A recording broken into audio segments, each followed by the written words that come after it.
Hello.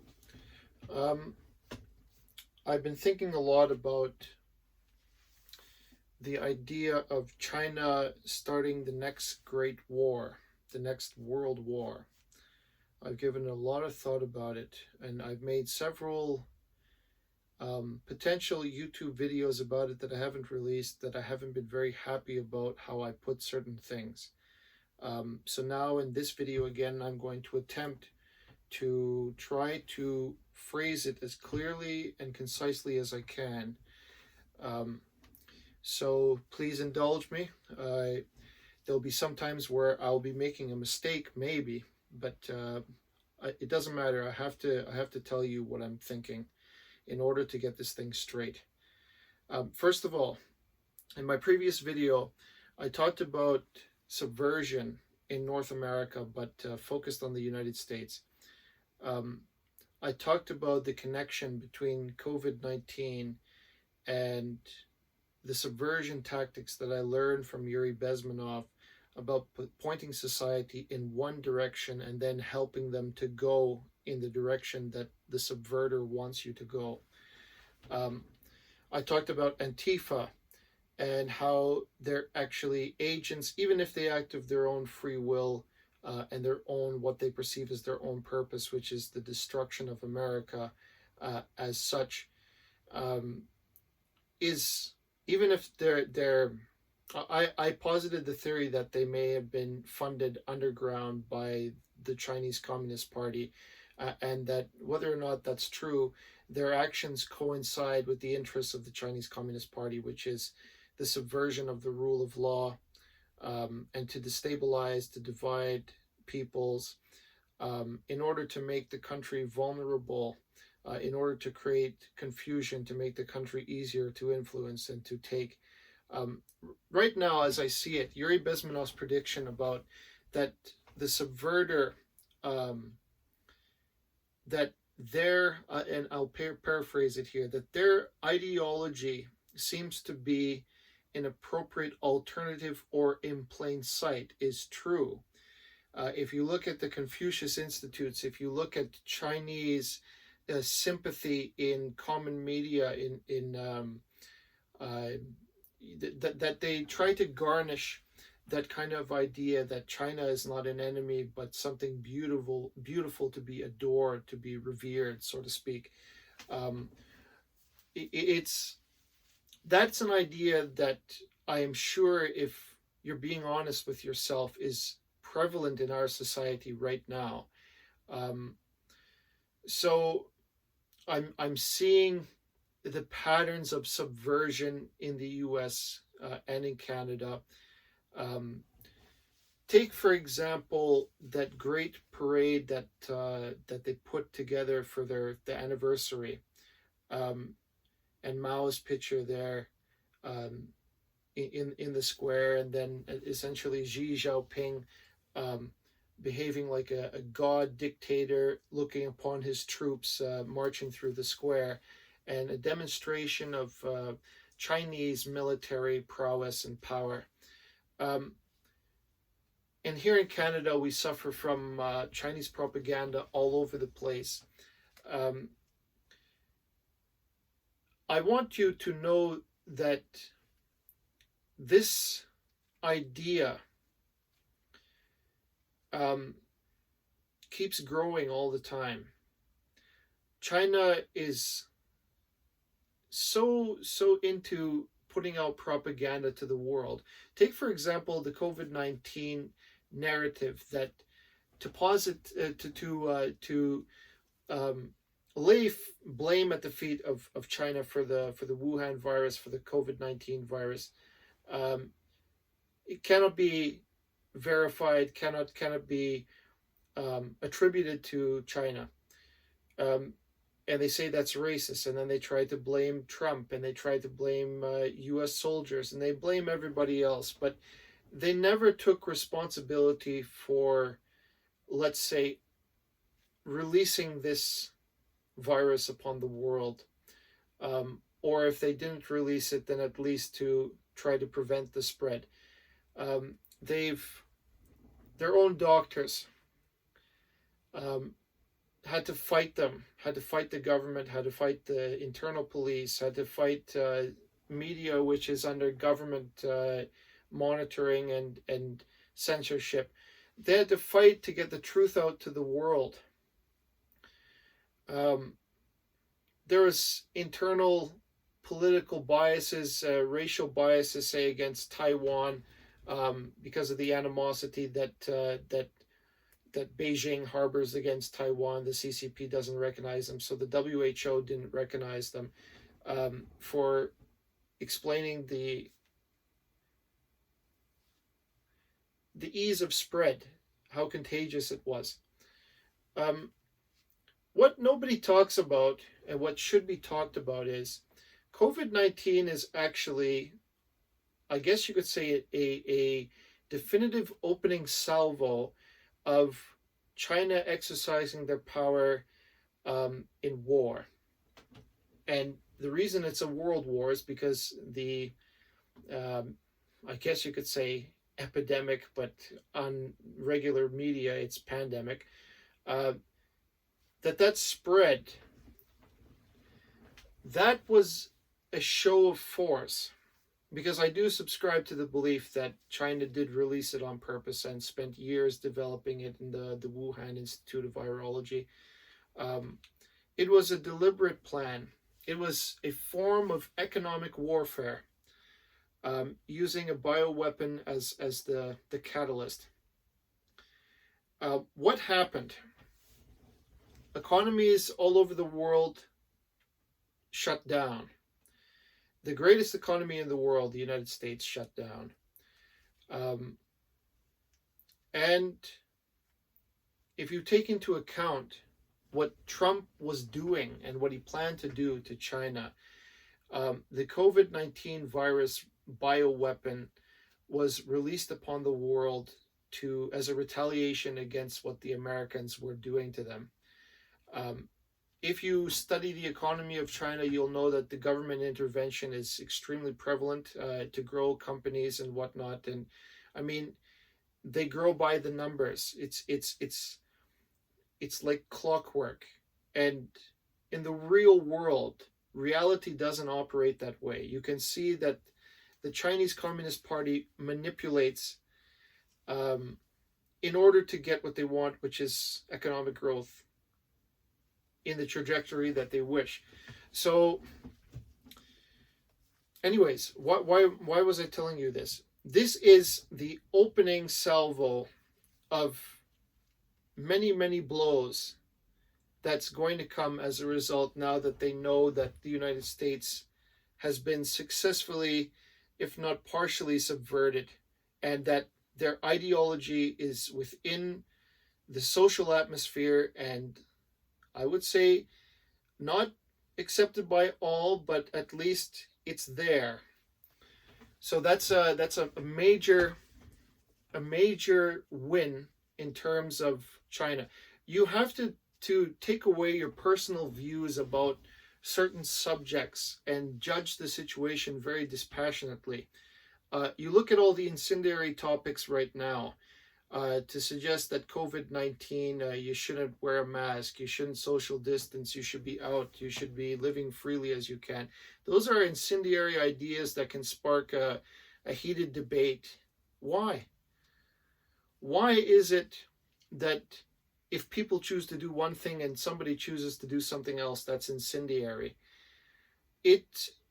Nobody looks at it as a way to, the way that the media has portrayed things. It's an extremely polarizing ideas designed to create confusion, animosity, and because of the lack of communication between people, there's ignorance.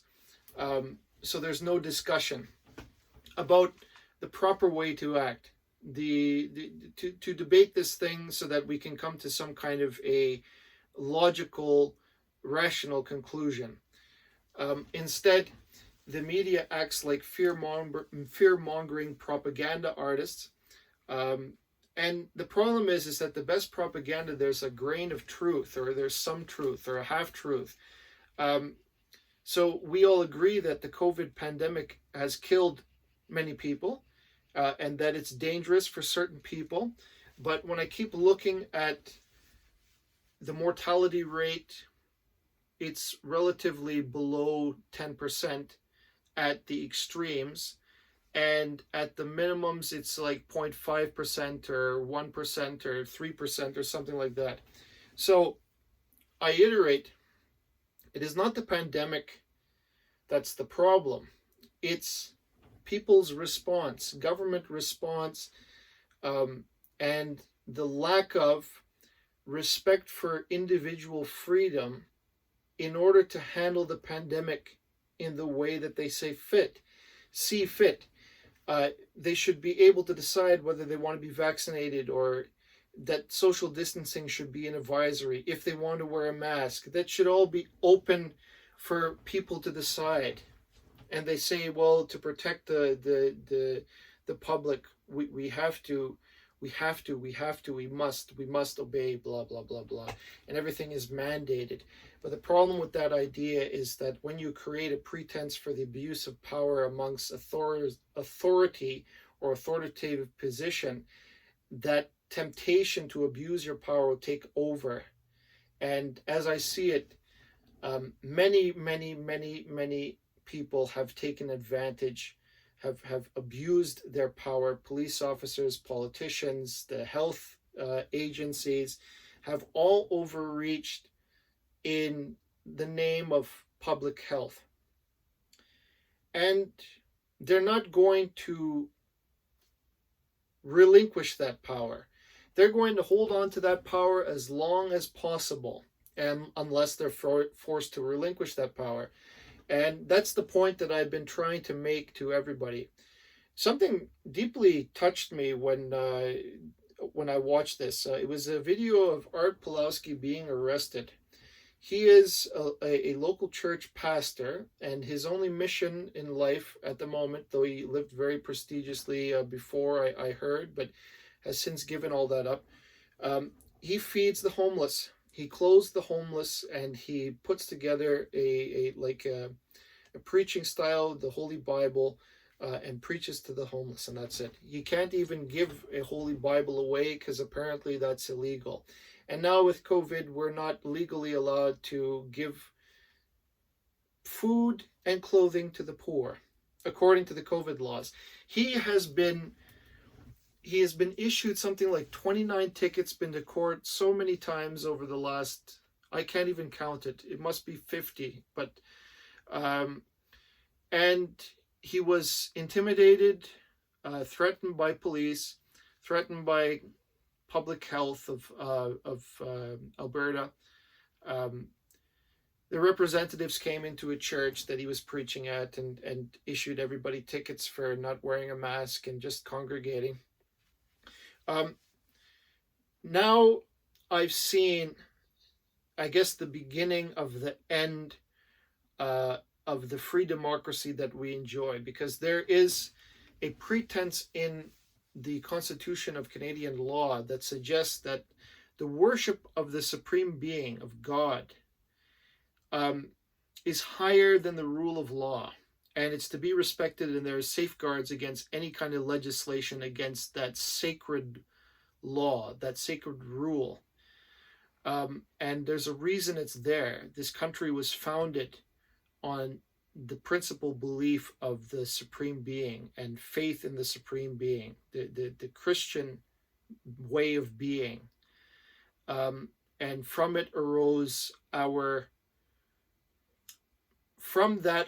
the moral authority that lies with God and his commands, essentially. Not to sound like, in our time, that has been disregarded. And I blame the educational institutions wholly, and mass media, for the crimes of misinformation, of untruth, of trying to politically indoctrinate kids early on, even in elementary. I've seen that. How can you be so pathetic as to include children in your political nonsense? Keep it out of their heads until they're at least mature enough to understand the concepts and what's going on, instead of manipulating them. There's a bunch of there's so much information, it's impossible to talk about in one sitting. There's so much wrong. I am on a tangent again because I'm trying to get to the point.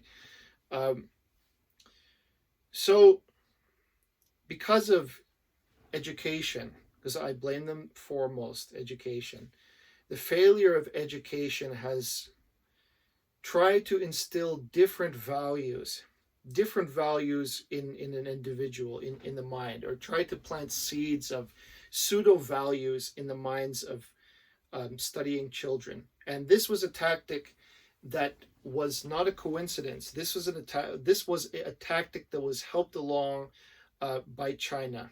Because I'm looking at the result now, I'm looking at what they've been. You have to understand that these things take a great deal of time and planning. But there are people on this earth malevolent enough to destroy everything. I'm telling you, it's never ever ever forget that fact. And people are taught that in school. They're taught, oh, we should all get together, and like a naive approach, and that there's nothing malevolent in this world. That's crazy. That's untruth. The best people, according to what I learned from Jordan Peterson, is the ones that have swords, but despite that, keep them sheathed in the name of goodwill, in the name of resistance to attack. The greatness of their character and resilience and strength, personal strength, prevent them from being just warmongering, and to use that strength in the name of goodness to benefit the human race rather than be destructive. I also remember an old friend of mine always said, never abuse your power. Anything of an abuse of your power is sin already. Any abuse, anything.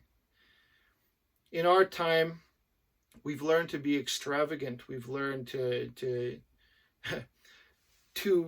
consolidate, take in as much wealth as we can, and grow our own personal, let's say what we own, our ownership, our things. Bigger house, bigger car, not necessarily bigger car, more expensive car, more material possession around us. Build up, and consolidate it. Whether we need it or not is a different question. But it's that selfishness and undiscipline which has led us to this moment.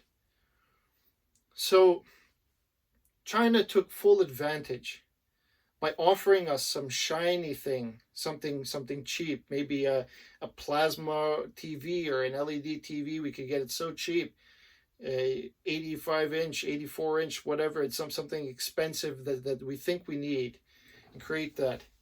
And God knows what kind of labor went into that was completely immoral and underpaid, just so that we could get the right price on some piece of technology.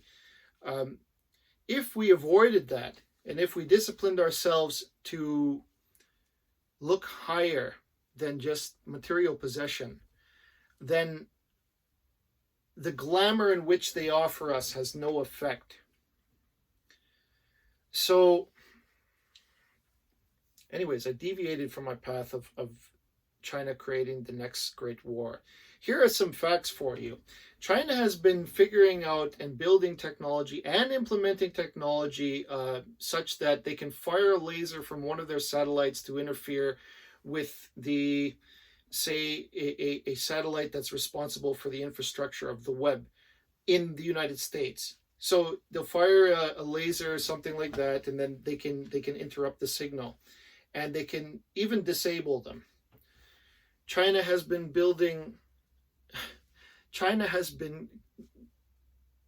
devoting billions and billions of dollars into the growth of their military. And nobody talks about it, but they're in possession of the greatest manpower force on this earth. They can conscript everybody if they wish. The Chinese Communist Party doesn't care about sacrificing 500 million people. It's grains of sand. It's nothing. you have to understand the psychology of those kind of people is that life is cheap. A human being is a number, a laborer. Whatever they designate you to be is what you'll be. Your individual qualities don't mean anything. That's the contrast between communism and free democracy in the West. The West emphasizes the individual is sacred. Something about the soul of that person is sacred. Part of the divine is inside that person, which is why we constructed our laws in this way. The founders did. I've been around people who have escaped from communism. I can tell you, they look at the situation we live in right now here in 2020 and go back and say, yeah, 80 years ago when I was a kid, I saw similar tactics done by soldiers. And I don't put that like as a cliche or oversimplifying. I'm saying the tactics remain the same. And if you saw that in your childhood, you don't easily forget it. I believe them. And then Art Pawlowski, when he was arrested, talked about the tactics of communism and the corruption in his own country, in Poland. And his reflection goes to the point. He said, we had to get away. We had to escape from it. In order to buy a car, you have to wait years. In order to buy a TV, you might have to wait 2 years. We had no freedom, no liberty. It's an extremely dangerous place for our family or any kind of political dissent. You had to pay everybody to get somewhere, bribes everywhere. There's no freedom. There's no freedom to speak your heart, to operate a business,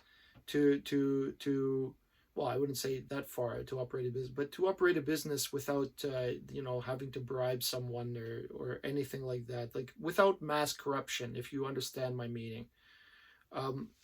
He talked about Canada as the nation of freedom. And in the past, indeed, we were something like the peacekeepers of the world. And everywhere you go, you talk about you're from Canada, and people seem to admire you. People seem to know that you're a nation of peacekeepers and that Canada has remained impartial so long as the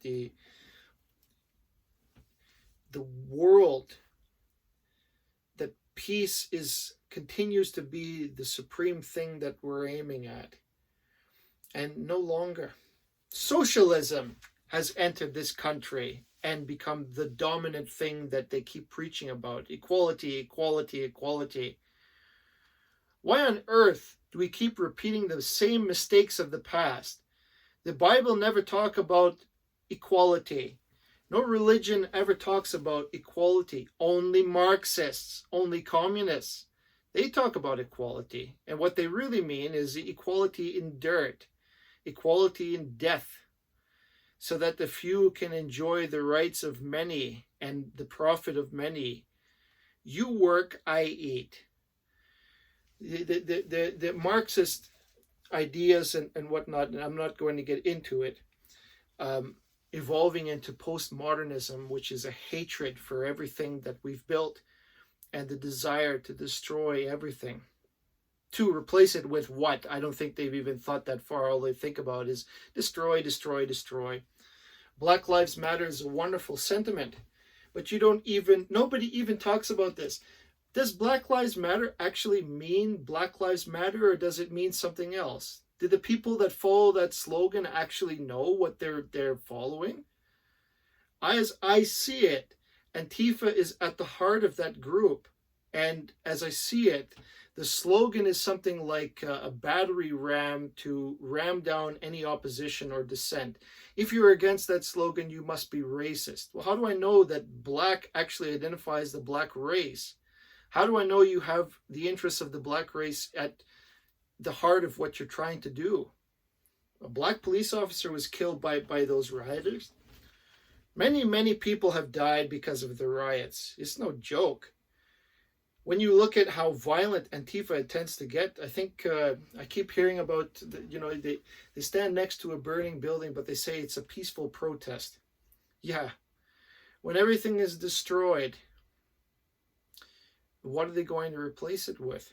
Nobody looks far enough ahead. It's just, they seem to be focused on what they can achieve right now at this moment.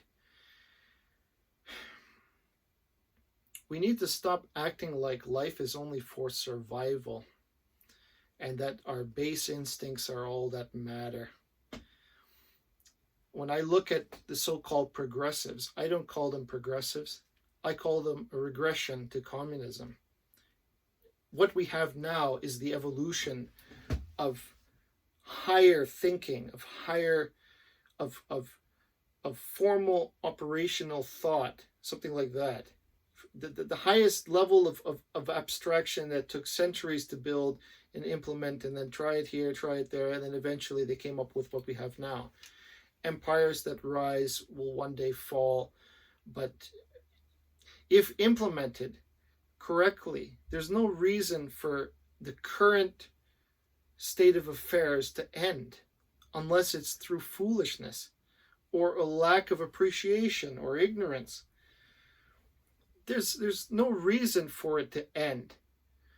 And as I see it, COVID-19 intends to end what we all enjoy. And they're going to continue trying to end and limit us until there's nothing left. And then watch what happens. When people become desperate enough, criminals are made. And I mean, you don't have to listen to me. I'm just some guy on YouTube talking in the corner of his house. But I'm tired of people being ignorant in the face of danger that's so obvious. It's obvious. It's right there for everybody to observe if you're willing to look at it. But most people that I talk to, I'm not having this conversation with you. I'm not having this conversation. Look away. Bury your head in the sand and see how far that gets you. Maybe they won't come after you initially, but when they do get in power, or when they have absolute power, then they will come after you. They come after whatever you own. Like, I'm convinced that it's going to happen because it's happened before. And the reason that the Canadian public in general is ignorant is because they never lived through it before. We've enjoyed freedom and all kinds of freedom we enjoy that now we're realizing it took for granted. I hope I've realized it. Imagine that exercising at an outdoor gym can be fined $800. You try to figure out that one. And all in the name of public health. They were social distancing, by the way. So they were essentially just working outside, enjoying the weather, something like that. Some guy was on a public sidewalk exercising, and I think he got issued by a police officer in Toronto, if I'm not mistaken, but maybe that's wrong. Please comment and if you have the actual data. But I'm pretty sure that's on it. Here in Calgary, the police. I keep remembering Art being arrested on a public highway, essentially, or next to a public highway. They didn't have to arrest him so rudely. Basically, they arrested him like he's a terrorist or something like that. They made him kneel on the concrete, on the asphalt, in the middle of a busy highway, close up the road with 10 police cars. He didn't resist arrest, as far as I knew. I'm sure he didn't. I'm sure he will surrender himself. He didn't resist arrest, and he and his cameraman both got arrested. And they made him kneel on the pavement, and then they dragged him to the cruiser. His only crime is feeding the homeless, and clothing the homeless, and trying to conduct some normal preaching in public. So, and they're winning in court, I might add, because of that pretense in the law. And if you look at some of Art Pulowski's videos, he'll show you the exact, I think, Article 147, and then they explain that the freedom for the right to worship, and that it's a crime to interrupt the pastor in the middle of worshiping.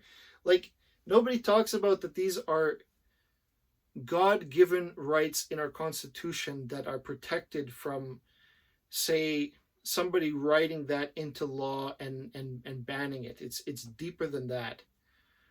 And it's unconstitutional for them to enforce it. The freedom to worship and the freedom of thought and the freedom of speech are all sacred rights. The responsibility that we bear is that we have to defend them when it's necessary, or even when it's not necessary. But defending them with it when it's necessary is probably the minimum what you have to do.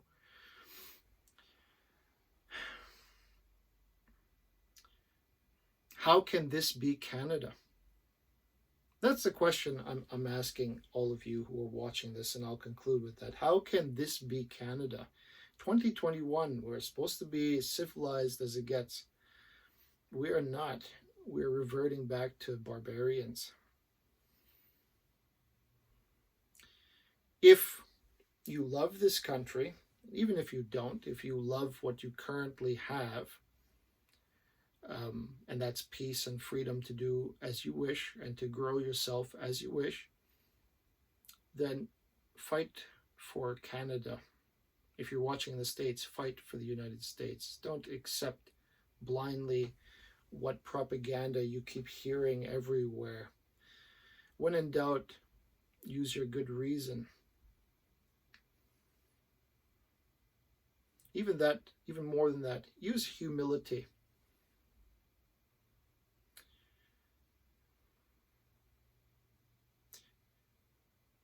Yuri Bezmenov and Jordan Peterson said that the only way to reverse subversion is return people to faith and devotion to the Supreme Being, to God Himself. The ultimate archetype is Jesus Christ. Jordan Peterson talks like that all the time. And he called it a simple psychological assessment of what he was. Nothing more. Forget that about the deity, whatever you want to say. But the way that Christ acted in life, that's the highest form that we can be as human beings. The cross of suffering should always be before us. But if we can act forthrightly, now I'm quoting Jordan Peterson, if you act forthrightly, then the suffering isn't enough to bring you down. You'll find your strength to stand and to move forward. So, and I can make arguments about nihilists and all that other nonsense, but the truth is it's just garbage to cloud our reason and create confusion and division. So I moved away from the original idea of this topic, but I'm saying that China might be the last great communist threat, and if they were, say, prevented from trading with the United States or any free democracy or any country that chose not to, especially the States, that would be a big blow to them economically, and maybe enough to put them down. As I see it, they do represent the greatest threat in this world. And I don't care what anybody says, but I'll maintain that point. So let's see how it goes, guys. The other day I had a talk with a friend, and essentially he saw my position and he said, I'm a humanist and I'll always believe in the goodness of the human race. And I said, well, it's hard to move past that when you've seen how evil human beings can get and how bad it can get and how these people could even be elected to such positions that they are so unworthy that you have to ask yourself, something has gone seriously wrong. I don't blame people for everything, but I do I do blame a little bit, because I mean, if you continue to be willfully blind, then that's on you. So please open your eyes and pay closer attention to what's going on, and stand up for the truth. Don't blindly accept what is being fed to you, what's being mandated to you. Thank you so much for watching. Bye bye.